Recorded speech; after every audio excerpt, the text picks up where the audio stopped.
Have another print disability, which makes reading, holding a book, or turning a page difficult or impossible. The content is copyrighted by the respective publishers. For more information, please visit us on the web at nfradioreading.org. You're probably tuning in right now for Harper's Magazine. Our schedule has changed. If you were listening Thursday night at 9 p.m., that is where you would have heard Harper's. That is going to be its new home. In place of it, we'll be playing the Niagara Falls Review, moving it from its Sunday night slot into Saturday with it, the rest of its community paper friends. Stay with us for this reading. Hello, this is Chuck Stevens, and for the next hour, I'll be reading from the April 29th issue of the Niagara Falls Review, right here on the Niagara Frontier radio reading service. Our first article from the front page, Water is Not a Luxury. Niagarans push back on move to turn water surfaces over to private corporations, a poll finds. A majority of Niagarans want mayors and councilors to resist a new water corporation law if Premier Doug Ford's government tries to use it here, a poll conducted by Canadian Union of Public Employees has found. The poll asked residents for their reaction to legislation by the provincial government that gives it the power to enforce cities and towns to transfer publicly owned and operated water and wastewater services and infrastructure to specially formed corporations. 61% of those polled agreed water and wastewater services should be kept in-house. 17% said their local officials should accept the new provincial law if the Ford government tries to enact it. 22% said they weren't sure. Also, 74% surveyed said they believe the province should pay for water infrastructure renewal through a wealth tax.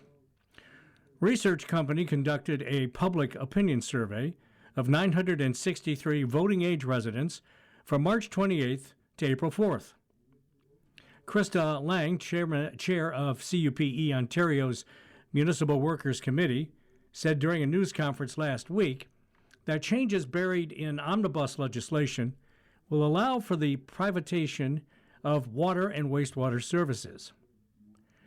Lang said Bill 100, the Better Regional Governance Act, tabled on April 2nd and working its way through the legislature, will enable the provincial government to appoint regional chairs with the power to override local elected officials. When you connect the dots, the direction is clear, Lang said. They want to turn water into a for-profit business and concentrate power in the hands of unelected regional chairs. Lang also referenced two other pieces of legislation. The first is Bill 60, the Fighting Delays, Building Faster Act, which received royal assistance at the end of November 2025. Now it aims to accelerate infrastructure projects by altering planning and development rules. The second, Bill 98, the Building Homes and Improving Transportation Infrastructure Act, is still awaiting approval. It was tabled on March 30th and includes amendments to the new water law passed as part of the Omnibus Bill 60. Even with the amendments, the law will allow the creation of public service corporations, which must be registered under the Ontario Business Corporations Act, which governs for-profit corporations to provide water and wastewater services. I want to be clear about what Bill 98 does, Lang said. On the surface, Bill 98 appears to walk back parts of Bill 60. It says that shareholders of water and wastewater corporations must be municipalities, the province, or the federal government. That sounds reassuring, but the reality is different. Lang said the new legal framework would leave an open door for the designation of so-called private agents or corporations operating on behalf of local governments to become involved or control municipal water and wastewater infrastructure. That's the poison pill at the heart of Bill 98, the same one that was in Bill 60, Lang said. Nothing has changed. Once profit enters the equation, priorities shift. The focus moves from public service to shareholder returns, and that puts a world-class, publicly owned, publicly delivered, and publicly accountable water system at risk. Let's be clear, water is not a luxury. It's not a commodity. It is a public responsibility. Reports to council show almost half of Niagara Region's water assets are in poor to very poor condition, the result of a $680 million backlog in overdue investment. Without significant intervention, estimates indicate the price tag could reach nearly $2 billion in 10 years.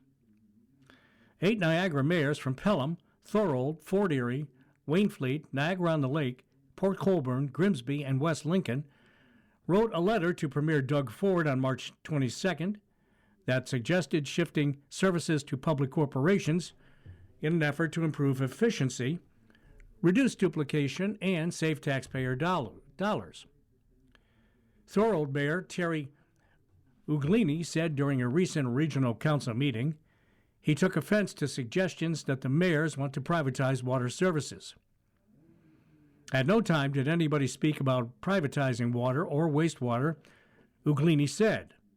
If you look at any correspondence related to that, it always said public. The word privatization was never mentioned, and it isn't the intent of anything that went out from the 8 mayors. Herb Sowetsky, a Pelham resident and local advocate for climate action, told the region's Corporate Services Committee earlier this month, whatever happens, the overall infrastructure deficit, which includes roads, bridges, and municipal housing, is still about $2.7 billion. Property taxes alone cannot carry the weight of all the costs that are coming our way, Sowetsky said. He said there are about 200,000 households in Niagara, according to the census, and simple math shows the infrastructure burden is at $13,500 per household, or more than $5,000 per person. Sowetsky calculated that property taxpayers would be paying about $500 per household in interest, even if the entire infrastructure deficit is turned over to utilities issuing municipal bonds at 3.6%. That's not sustainable, Sowetsky said, noting the median household income in the region is $70,000. We need all 4 governments to work together in support of one another, Sowetsky said. We don't need all 4 levels of government pointing the finger at one another. Our next article, Port Colborne producer tapped as a judge for international Emmys. Frank Greco is the creator behind The Travel Guy and Gourmet Escapes. Scrolling through his emails one Monday morning earlier this year, TV producer Frank Greco saw one that jumped out at him. It was from the International Academy of Television Arts and Sciences, better known as the organization behind the Emmys, wondering if Port Colborne residents would consider judging this year's International Emmy Awards competition. As the owner of TGTV Incorporated and the producer-host of The Travel Guy and producer of Gourmet Escapes, Greco's first reaction was, heck yeah. I was ecstatic when I received the email, he said. Greco had to fill out an extensive application form listing his production credits and wait to see if he was accepted. He said it felt like applying for a job as he built his case for why he should be a judge. He also had to select which categories he'll be comfortable evaluating. Everything that you can think of is on the list, from documentaries to live shows, shows from other countries or ones from here, Greco said. About a week after applying, Greco was confirmed as a judge and signed a non-disclosure agreement. He was then sent a list of 18 shows to evaluate by May 8th in the first round of judging. Greco said the NDA prohibits him from saying which shows he is judging, but he confirmed there are no travel or cooking shows on the list. He said that the categories he picked are shows he enjoys watching. If he encounters a conflict of interest, such as knowing a producer or someone else involved in a production, he must declare it and explain the conflict. Once the first round is finished, a short list will be reviewed and judged again before moving on to the final round. It just amazes me that a small-town Italian boy who immigrated here and then a small-town Port Colborne boy could reach the global market. Greco said, "To say it's an honor doesn't do it justice. I never thought that would be possible." Greco's journey to the Emmys began decades ago. He came to Canada in 1965 with his sister Teresa and their parents, Rosa and the late Pietro. He attended Our Lady of Good Counsel and Lockview Secondary School before graduating from Niagara College's Sales and Advertising program. He worked for various employers before striking out on his own to enter the production business in 2007 with TGTV. "I learned through trial and error, making mistakes, but recovering from them," he said. "People shouldn't judge you on the mistakes you make. It's how fast you fix those mistakes. That's what I believe in." The idea for a travel show came first, inspired by the late Steve Irwin, the Crocodile Hunter. "I watched his shows religiously when they were on. I said, if I can do that, not fight crocodiles, but travel, I could show different things. I wanted to meet him one day." Belize was the first country to say yes to Greco's request to film, but hurricane season drove him inland away from the coast. Instead of blue waters and sharks, Greco faced the jungle complete with snakes and jaguars. "It was the most amazing experience. We saw a side of Belize we never knew existed," he said. "We pitched the show to the Travel Channel International in England, and they ordered 13 episodes. The Travel Guy started airing in 2010. Greco is to start filming season 4 later this year. Ideas for new shows came including Gourmet Escapes, a travel food show featuring chef hosts in search of fine foods and cultural experiences across the world. The first host was Chef Massimo Capra, a familiar face who has appeared on Cityline, Global's The Morning Show, and Food Network shows including Restaurant Makeover, Chopped Canada, Top Chef Canada, and Wall of Chefs. His 2 shows continue to air on various networks, platforms, and streaming services worldwide. Greco also branched off into cooking vignettes, 2 to 3 minutes of how-to recipe guides and instructional videos with Mississauga chef Stephen Schultz on YouTube. "I have a documentary airing now called Paranormal Destinations. It's not about scary ghosts. I hate being scared, first of all, so there's no way I want to go into a haunted house to be scared. It's about the funny things that ghosts do. The show is starting to take hold and networks are asking for more," said Greco. Up next is a new series called Fire It Up with St. Catherine's Grill Master Brad Billard. Our next article from the Niagara Falls Review, "We forgot and forget these horrific accidents. A 1960 mill explosion remembered during National Day of Mourning." It's been more than 65 years since a Maple Leaf Mills explosion and fire rattled Port Colborne. Brothers Jim and Neil Barada were working in the flour mill when the explosion occurred at about 8 p.m. on October 7th in 1960. Although Jim made it safely outside, he ran back when he realized that Neil was still inside, passing a co-worker who was trying to escape but who died screaming in pain. He found Neil outside, injured and waiting for an ambulance. Despite surviving the initial explosion and fire, Neil was not unscathed. He suffered from internal injuries after inhaling toxic fumes and died 3 years later. He was one of 3 men who died that day. On Tuesday, their brother Clarence Barada, joined by his wife Anne, returned to Port Colborne from his home in Ellicott Lake to participate in an event at a workers' memorial, one of several monuments labor representatives and political leaders visited in recognition of National Day of Mourning. Niagara Regional Labor Council Treasurer Sue Hote said that was a moving reminder about the impact the death of a loved one can have on a family. Here he is 65 years later. He's 88 years old, and that's a long drive from Ellicott Lake to come down because he felt it was so important, she said. To me, it was a very poignant to remind us because we forget about these horrific accidents. But tragedies continue to occur, she said, referring to the November 8, 1999 explosion at Esquire Canada in Port Robinson that claimed the life of Robin LaFleur. She said an engraved stone plaque in LaFleur's memory was placed at a memorial in that Thorold community by labor representatives who visited the site. At a time when people are dealing with too much stress, said Labor Council Vice President Joel Luska, going to work should not be adding to pressures. It's the threat of job security, everything. Workers are carrying a lot of that with them. And I don't think employers are recognizing it, Luska said, who attended a memorial in Welland, and it's contributing to a mental health crisis in our communities. He said the problem is most severe for those workers who may be suffering from harassment and bullying and other things that are totally unacceptable in the workplace, but unfortunately do happen. We have people calling in sick not because they're physically ill, but it's because they just can't face whatever challenges, they're just overwhelmed.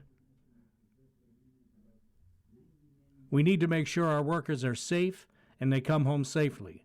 Not only just physically safe, but also mentally, Luska said.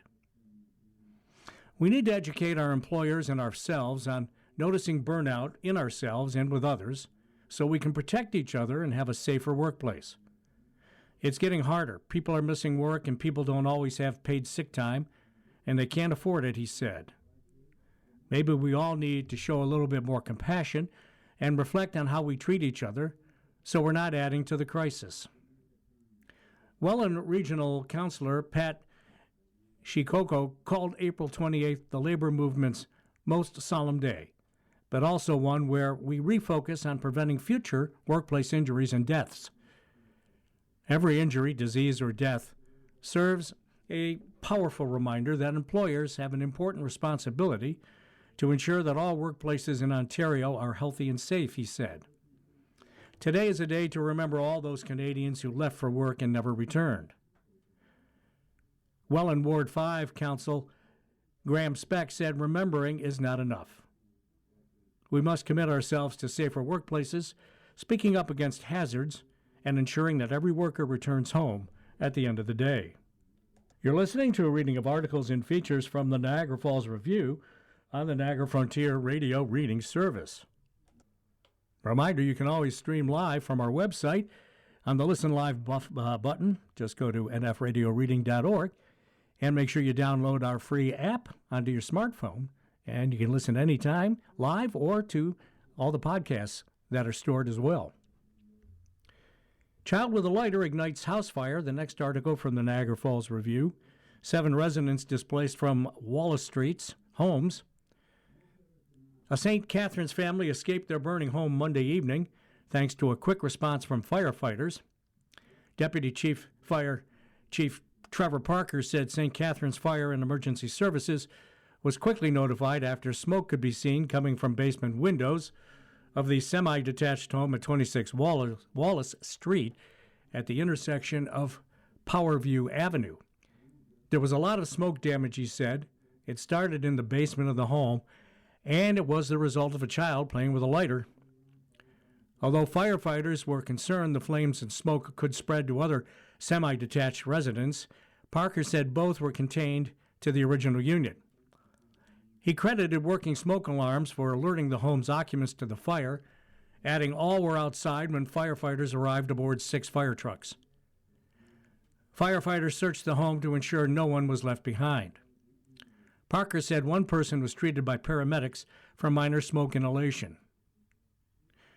Bryce Brunarski, Niagara Emergency Medical Services Operations Commander, said that patient was taken to hospital in an ambulance at level 2 on the Canadian triage and acuity scale. Brunarski said paramedics from EMS's Special Response Unit remained at the scene as standby until cleared by the fire department. Parker said the patient did not require hospitalization. It was very fortunate, he said. Parker said 7 people were displaced by the fire. Canadian Red Cross was called in to help find them temporary accommodations. He said damage estimated at $150,000. Next up, it's a necessity to keep people alive. St. Catharines Mayor presses Niagara region for ongoing emergency winter shelter. While it's not a long-term solution, continuing to offer an emergency winter shelter in St. Catharines next winter will help keep people safe until a solution is available, Mayor Matt Cisco says. Niagara Region's Public Health and Social Services Committee supported a motion put forth by Cisco earlier this month that calls for a report on establishing a seasonal winter shelter to open in his city on the coldest days from December 1st to March 31st. Cisco said a seasonal shelter at St. George's Anglican Church last winter demonstrated there is still very clearly a need for additional shelter space in Niagara in the winter months. His notion also asks regional staff to consider the costs of implementing the shelter in 2027, as well as any bridge funding that may be required to get through the last few weeks of 2026. Community Services Commissioner Henry Koenig said, as long as solutions to homelessness are implemented, funding for programs such as seasonal emergency shelters will be reduced. But right now, we still need quite a bit of support to help people in the short term as they're really struggling, Koenig said. Lincoln Mayor Sandra Easton said the message needs to be about more and more shelters. Unfortunately, it is a necessity to keep people alive, she said. I feel a great deal of shame living in a community where so many people are underhoused, and it should not be this way. Bateman said Niagara Health reported 5,097 unhoused people visited emergency departments last year, many for reasons that could have been prevented. That's a significant burden on our healthcare system, she said. I would really love to see at council sometime soon, maybe in the next 10 years, that we're closing our shelters because they're not a necessity, but right now they are. Speaking in support of Cisco's motion, Sile Roach of Niagara Advocacy Coalition said it will take years to build the affordable housing Niagara needs. While we wait, we don't want to see our unhoused citizens suffer, she said. Roach said the demand for shelter in Niagara remains high due to average rental costs, forcing people to remain in shelters longer as they struggle to find affordable rental units. Until enough affordable housing is available, she said the region needs to consider the well-being and vulnerability of unhoused people. She said both housing investments and homeless shelters are necessary and one cannot come at the expense of the other. Roach was also concerned about the temperature threshold of minus 15 Celsius before cold weather alerts are issued. Roach said the study also found people who are homeless in Toronto account for 20% of hypothermic deaths, adding the impact of cold weather is exacerbated by rain, snow, and dampness. She recalled standing beside an unhoused man a few years ago when she was volunteering with Start Me Up Niagara, watching through a window as the first snowfall of the winter began. He said to me, although he liked winter, he didn't like getting wet. I never really appreciated what he was trying to tell me that day until I read the findings of this study. Roach asked committee members to consider the findings of the MAP study when developing its plans for the 2026-27 season. Cisco's motion goes to full council vote on Thursday. Next up, the story Wrestling with Pain. Eric Johnston lays it bare on comedy stage. Son of a Bull Ontario tour comes to Spotlight Comedy Club this weekend. The reason he was doing a TV show couldn't be more serious, but comedian Eric Johnston insisted on finding the funny in it. He was just 13 when his father, Canadian pro wrestler Bullwhip Johnson, died of liver cirrhosis brought on by alcoholism. Now a 35-year-old dad, Johnston found himself repeating some of his father's mistakes, and he couldn't laugh them all off. If he wanted to watch his newborn son grow up, he had to make changes, so he invited a TV crew to document it. It turned into Run with the Bull, a 6-hour docuseries on Bell's 5 TV. In addition to putting himself through a physical grind, Johnston also confronts his family history and complicated relationship with his father. There was pain, there were tears, but he refused to let things get too heavy. At the end of the day, I was making a comedy show, he says. There were some very serious themes in the show. My father was an alcoholic and struggled with mental health and addiction, and I talked about that openly. I said to my editor, I want to include all these heavy moments, but it has to immediately be followed by something extremely funny. Give the audience a reprieve from the heavy stuff. Expect more of the same when Johnston plays 2 nights at Spotlight Comedy Club in St. Catharines on Friday and Saturday for his Son of a Bull Ontario tour. Bullwhip Johnson was a stocky heavyweight who wrestled for NWA, WCW, and very briefly WWF, now called the WWE. He was 49 when he passed away in 2003. I thought it was just another time that Dad was in the hospital. He'll be home in a week, Johnston recalls. But he never came home. My mom has a line in the show which is very poignant. She says, I spent a lot of years being very angry at my husband, but I'm no longer angry because it's a disease. To me, alcoholism is a disease like cancer is a disease.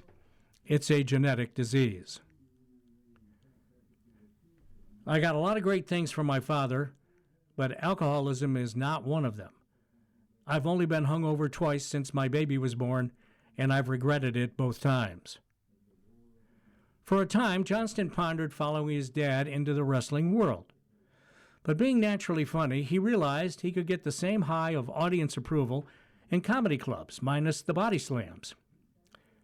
Run with the Bull was also the name of his 2024 book. Delving into his family's history in wrestling, his grandfather was wrestler Bull Johnson. Wrestling is a legacy business. Look at professional wrestling right now. Roman Reigns is the son of a professional wrestler. So is Cody Rhodes, and so is Randy Orton.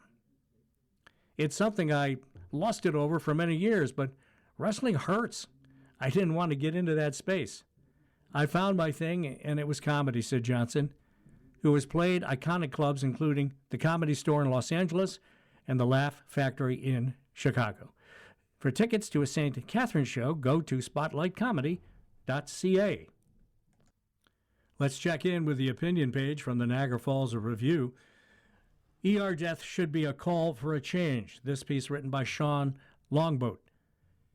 Heather Winterstein, a 24-year-old Indigenous woman and member of the Cayuga Nation with ties to 6 nations, lived in St. Catharines. On December 9, 2021, she went to St. Catharines General Hospital with severe pain after suffering a fall. She was sent home with only Tylenol. Winterstein returned to the hospital on December 10th for the same concerns and waited more than 2.5 hours without being seen by a doctor. It was there in the waiting room and still without medical attention that Heather collapsed and died from septic shock. On April 22, 2026, the Heather Winterstein inquest jury found that her cause of death was sepsis with delayed treatment and made 68 recommendations to prevent future deaths in similar circumstances. The Ontario Federation of Indigenous Friendship Centres was a party participating in the inquest due to its expertise in anti-Indigenous racism and delivering culturally appropriate services. Heather was a cherished community member of the Niagara Regional Native Center. The inquest offered a rare public window into the stark and often hidden inequities that influence how Indigenous people are treated within the healthcare system. Heather's death was not an isolated tragedy. It reflects a familiar pattern in which Indigenous people, especially Indigenous women, and those living with addictions or mental health challenges, are dismissed, denied appropriate care, or treated as less deserving than other patients. As Indigenous health expert Dr. Suzanne Schuss explained, during the inquest, bias can prevent healthcare workers from fully hearing what Indigenous patients are telling them.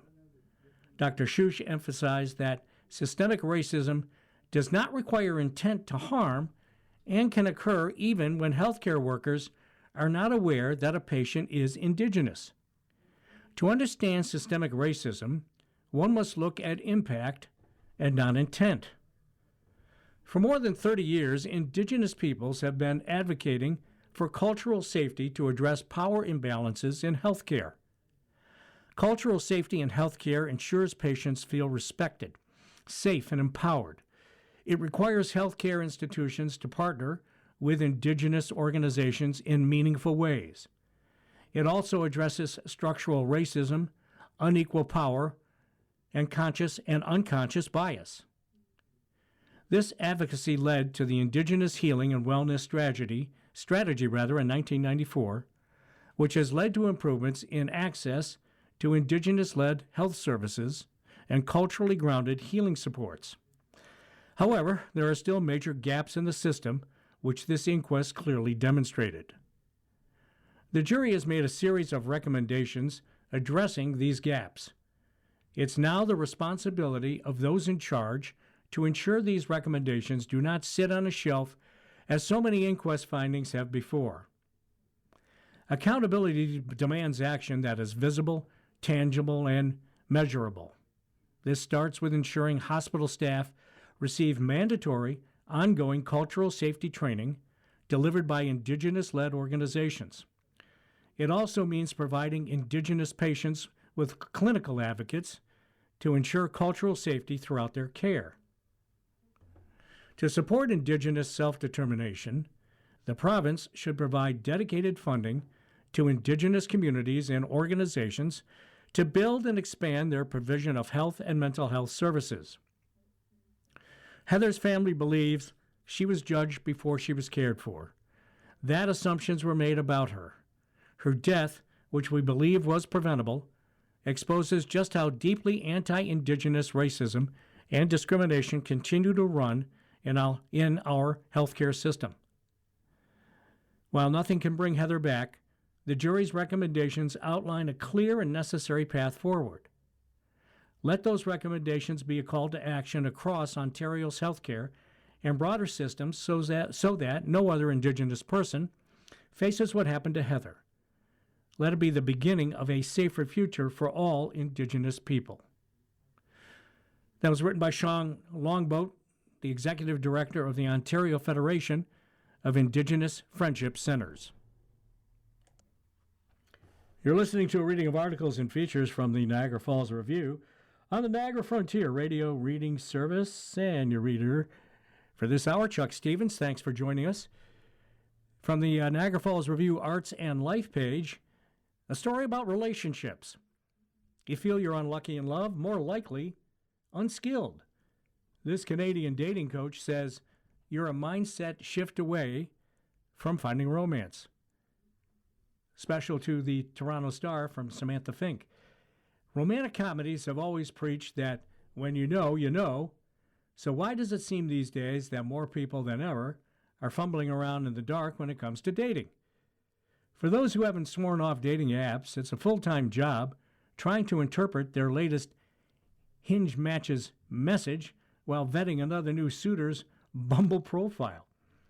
And even if they do make it to an in-person date, the odds of progression to something meaningful can feel frustratingly low.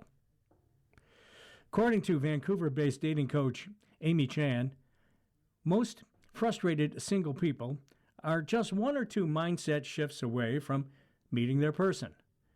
They're not unlucky in love, they're just lacking the skills and the strategy to get there.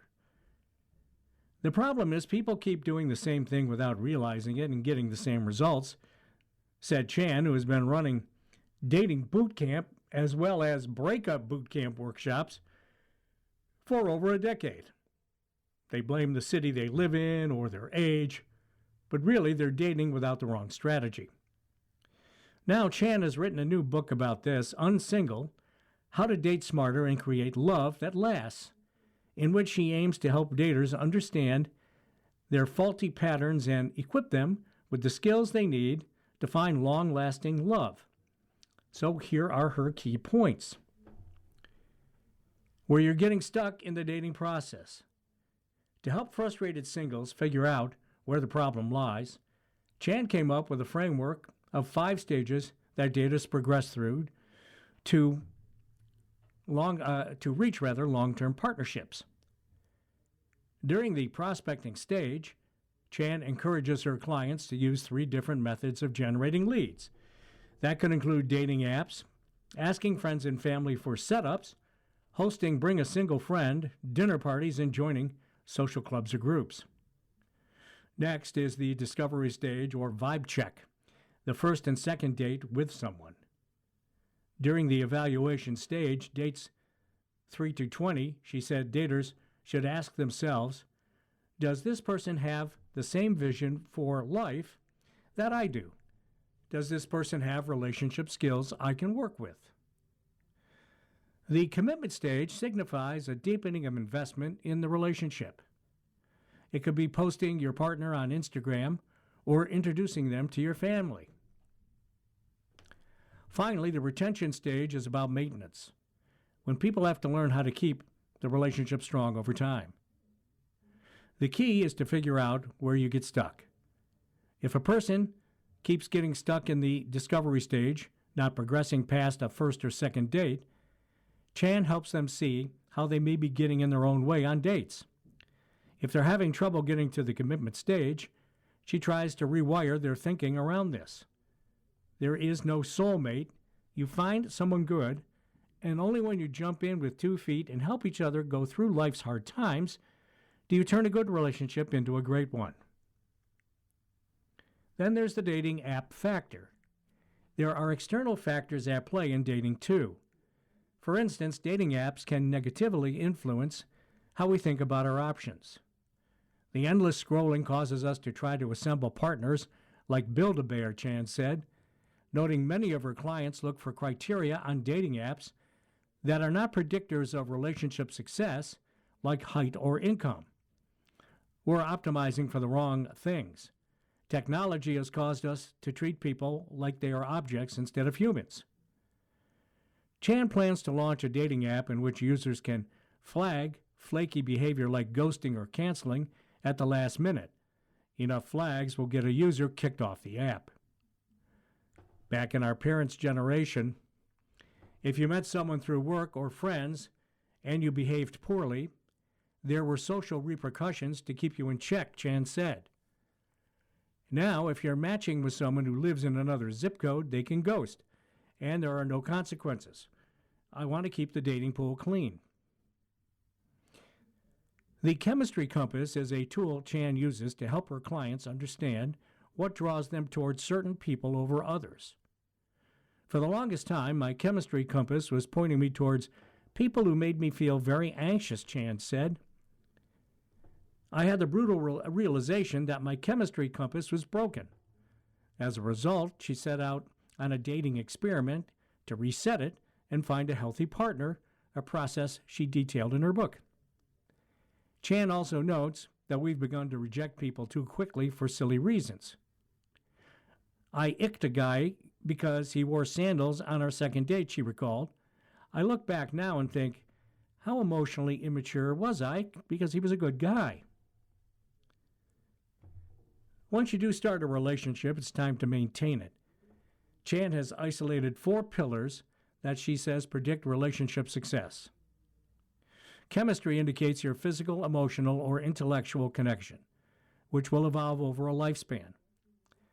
Compatibility is the alignment of core values and a shared vision for life. For example, both wanting kids or not. Timing means that the perfect person comes at the right time. The right person at the wrong time is the wrong person. The piece that many miss, she said, is mutuality. Both partners, equal investment to put work into their relationship. When one partner puts in more effort than the other, it's death by 1,000 cuts later on, Chan said. Someone can find themselves in a very disempowered place, a shell of a human and not sure how they even got there, she said, of those who put in more effort than their partners. In her experience, relationships that start without all of these 4 pillars can survive, but do so on rocky ground. Love is not enough, Chan said. The reality is that long-term committed partnership is about skill. It's not about luck, and it's not even about feelings.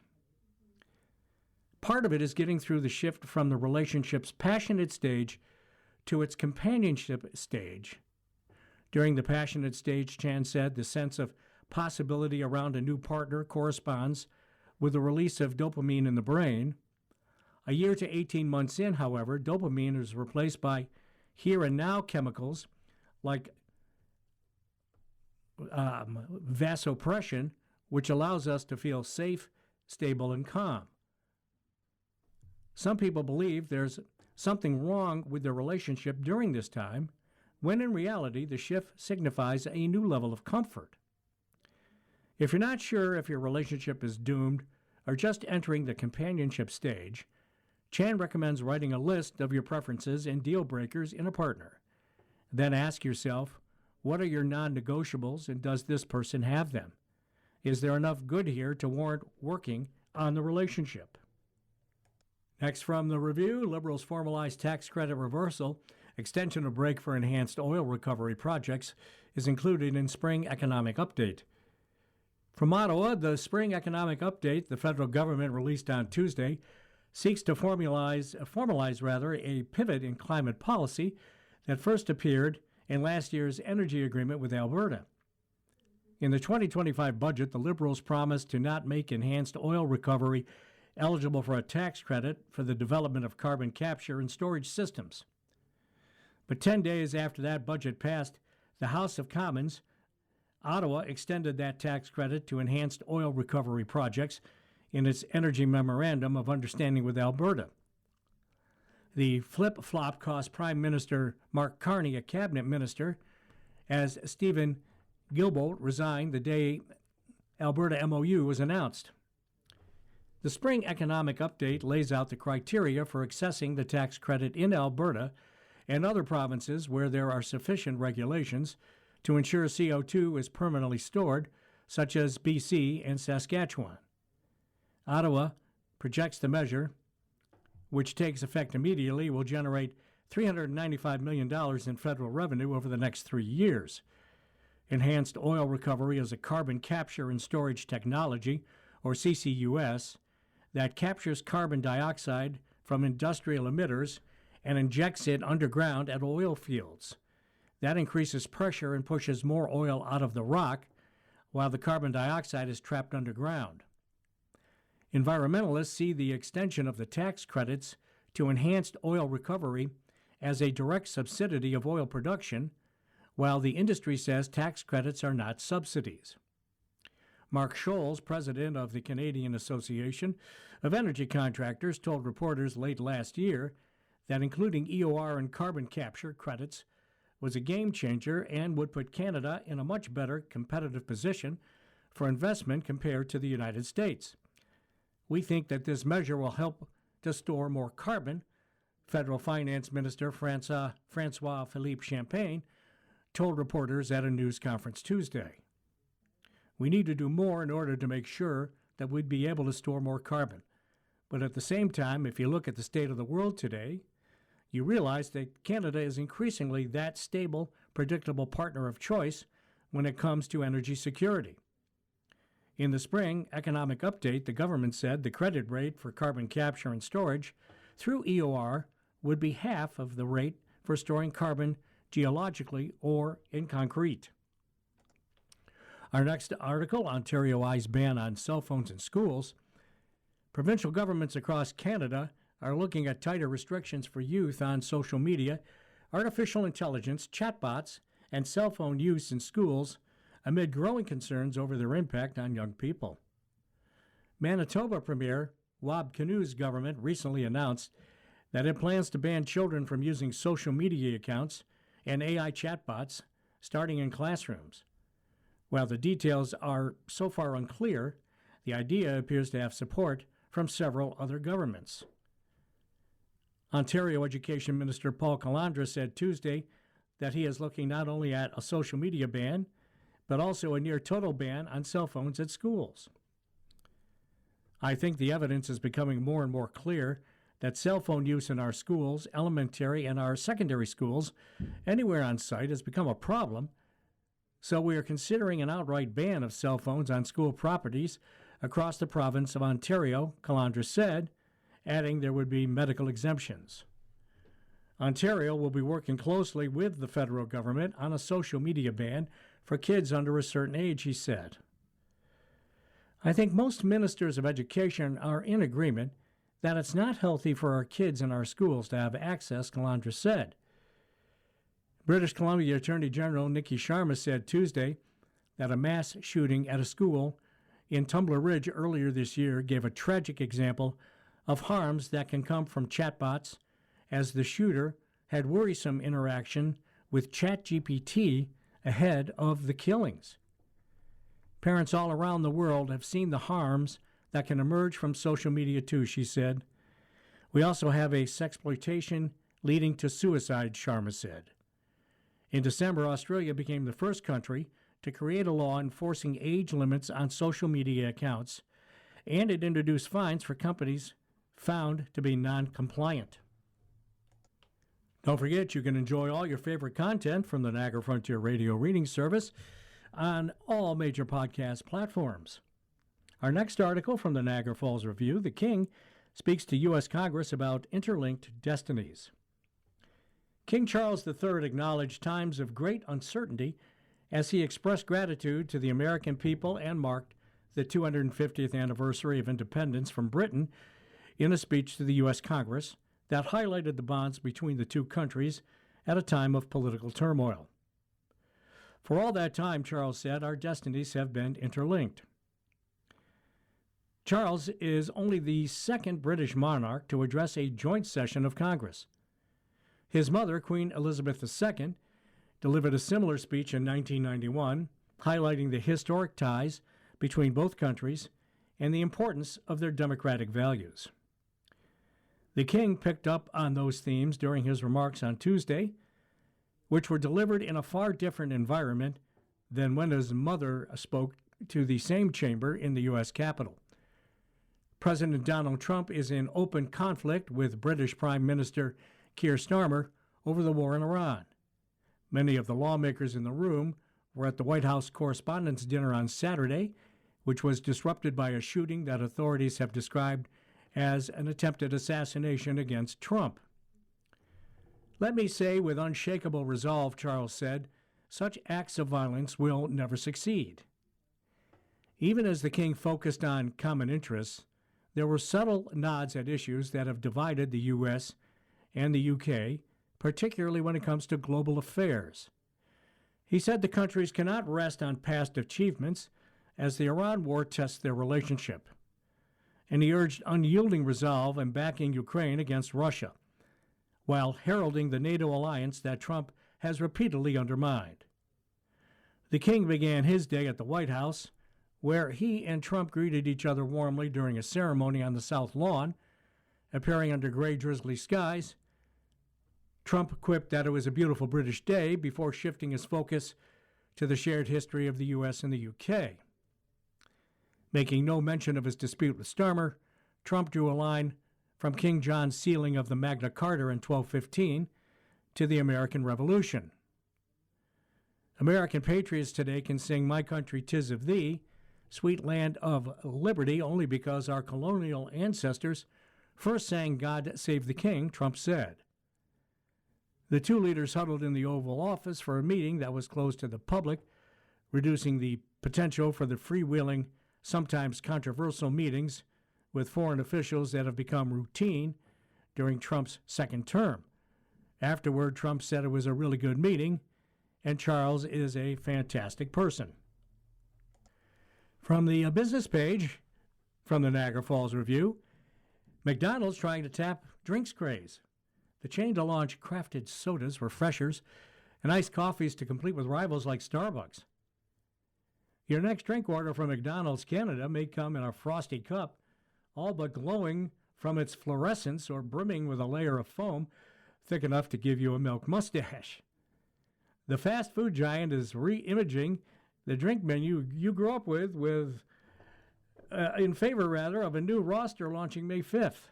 It will keep the classics, pop, coffee, tea, milk, and juice, but position crafted sodas, fruity refreshers, and foamed iced coffees as new permanent cornerstones. The focus on fruit, froth, and carbonation is meant to tap into a category the chain considers to be the Canadian quick service industry's fastest growing, and turn McDonald's into a restaurant people think of for more than Big Macs, fries, or nuggets. We want to become a beverage destination, McDonald's Canada president Anne-Marie Swinjick told the Canadian press. Instead of a drink next to food, it's more like if you want a beverage, think about us.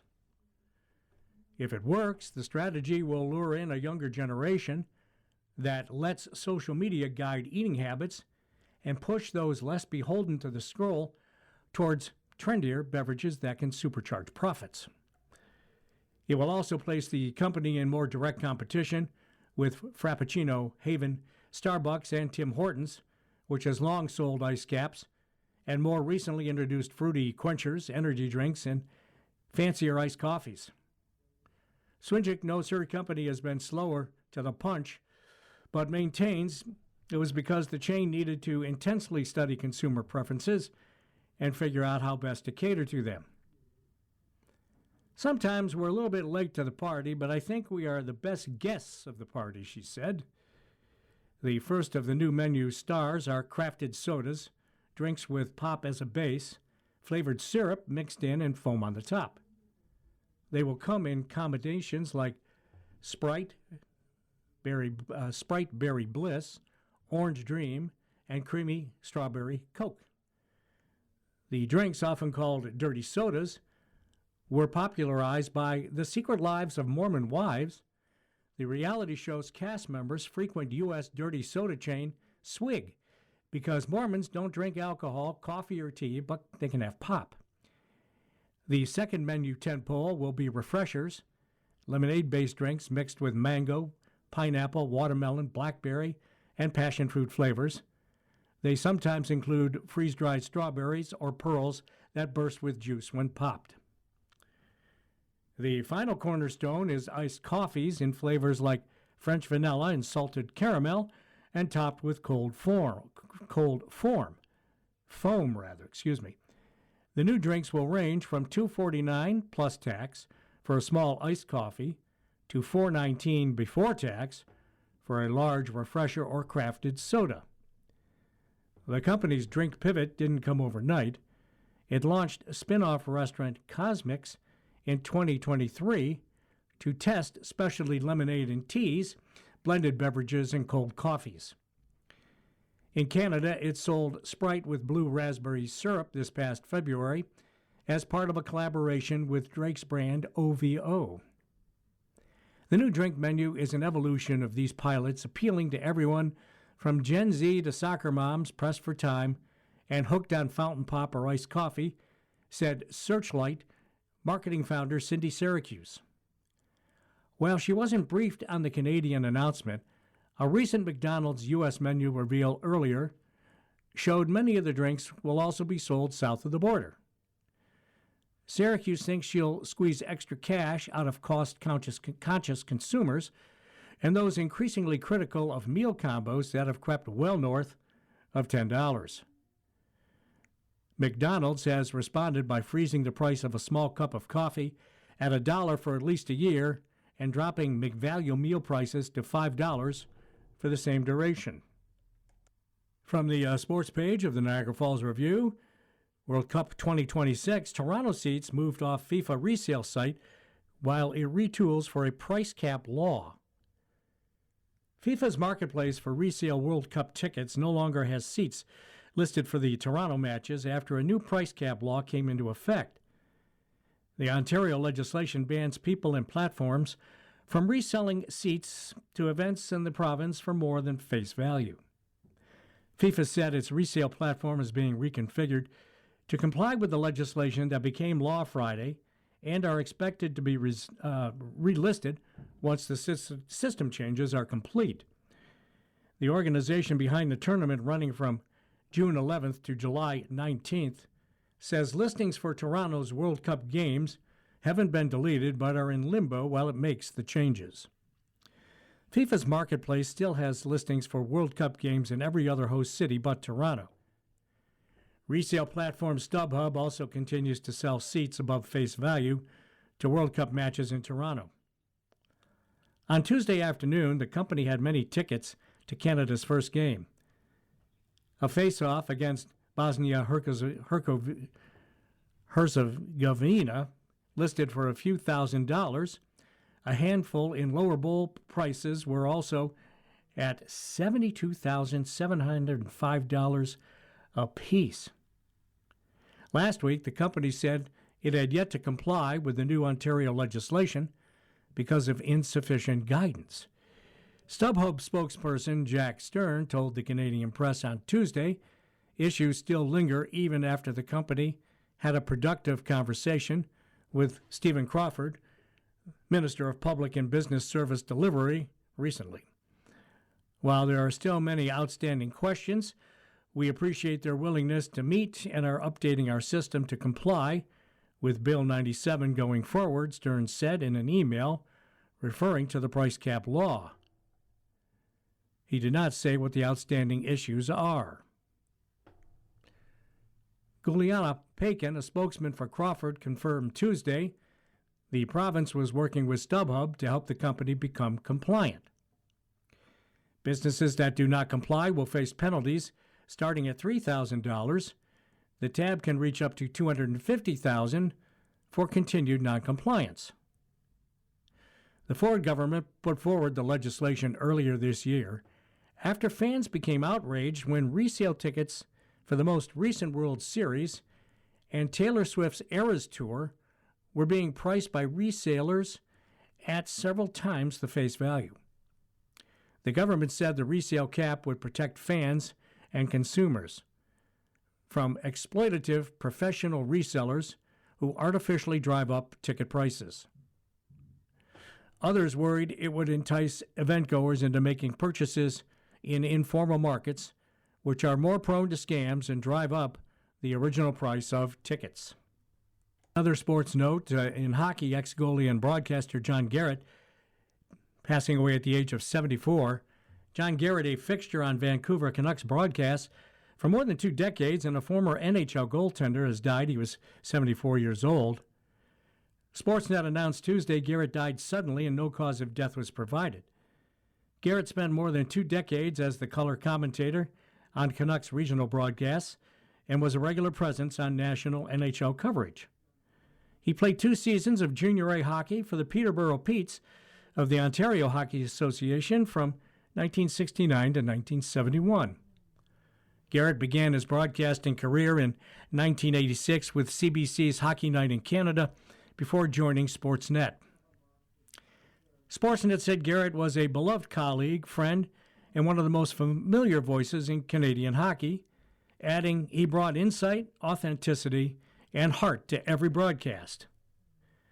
The network said he will be remembered for his career and the kindness and joy he shared with everyone who had the privilege of knowing him. Born in Trenton, Ontario, Garrett, nicknamed Cheech for his resemblance to mustached comedian Cheech Marin, played professionally from 1971 to 1985, including stints with the Vancouver Canucks, Quebec Nordique, and the Hartford Whalers.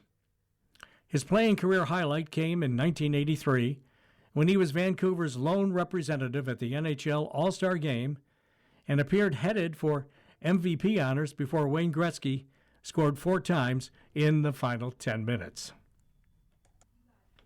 You've been listening to a reading of articles and features from the April 29th issue of the Niagara Falls Review. We read from the Niagara Falls Review every Saturday at 7 p.m. Your reader has been Chuck Stevens. Thank you for listening. Coming up next in the Niagara Frontier Radio Reading Service, we have the Wall Street Journal Off Duty. At 9 o'clock, we have Sports Illustrated. At 10 o'clock, we have The Athletic.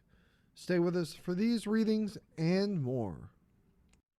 You're listening to your Niagara Frontier Radio Reading Service. Our volunteer radio readers broadcast daily readings of newspapers, magazines, and books. For nearly 40 years, radio reading has served people who are blind or have a print disability throughout western New York and southern Ontario's Niagara Peninsula. Our broadcast signal is provided at no charge by WNED. Niagara Frontier Radio Reading Service studios are located at 1199 Harlem Road. Please spread the word about your Niagara Frontier Radio Reading Service. For more information, call 716-821-5555.